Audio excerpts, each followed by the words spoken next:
नमस्ते भारत। मैं मीनाक्षी सहरावत।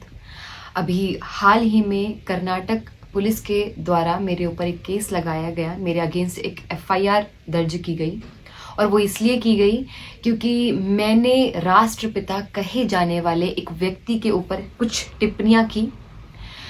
टिप्पणी करते समय मेरी भाषा एकदम नियंत्रण में थी। मैंने कोई अशोभनीय अमर्यादित शब्द का प्रयोग नहीं किया।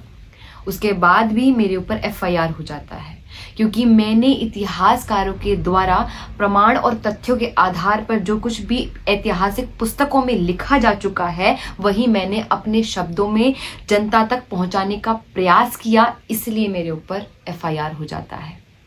आप विचार कीजिए कि भारत जैसे देश में एक पंजाब क्षेत्र के सांसद भगत सिंह को आतंकवादी कहकर पुकारते हैं। हमारे देश में वीर सावरकर को गालियां दी जाती हैं। हमारे देश में प्रभु श्री राम के होने के बार बार प्रमाण मांगे जाते हैं। हमारे देश में श्री कृष्ण के चरित्र को बार बार गिराया जाता है, उनके चरित्र का दोहन होता है, लेकिन ऐसे लोगों पर कोई एफआईआर दर्ज नहीं की जाती है।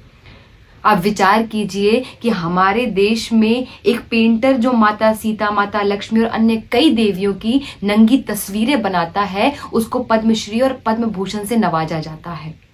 एफआईआर तो होने से रही।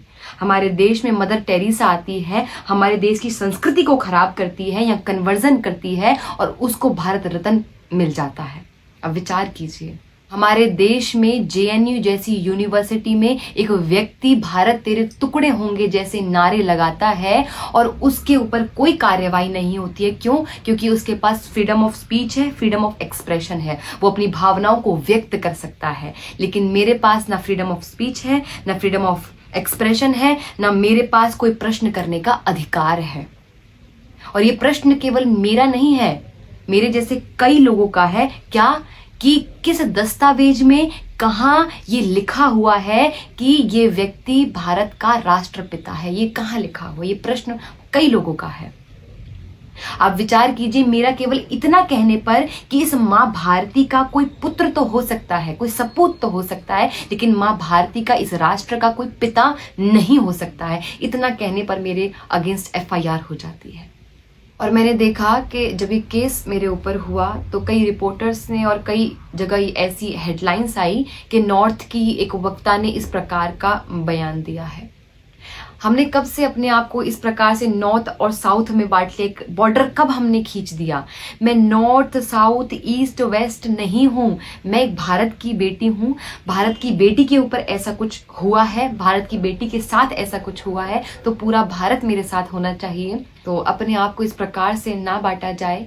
और जब से ये केस हुआ है तो कई लोगों का और बहुत लोगों का मेरे पास सपोर्ट आ रहा है, निरंतर सपोर्ट आ रहा है। आप लोग बहुत सपोर्ट कर रहे हैं और इसी प्रकार से सपोर्ट करते रहिए, क्योंकि आप लोग सपोर्ट करते हैं तभी हमारे भीतर से ऐसी आवाज़ निकलती है और हम अपनी आवाज़ को लोगों तक पहुंचाने में सफल रहते हैं, क्योंकि आप लोग साथ रहते हैं। और ऐसे ही साथ रहिए, जिस प्रकार से आप हम जैसे लोगों की सहायता कर सकते हैं वैसे करिए। अपने तन से, अपने मन से, अपने धन से करते रहिए।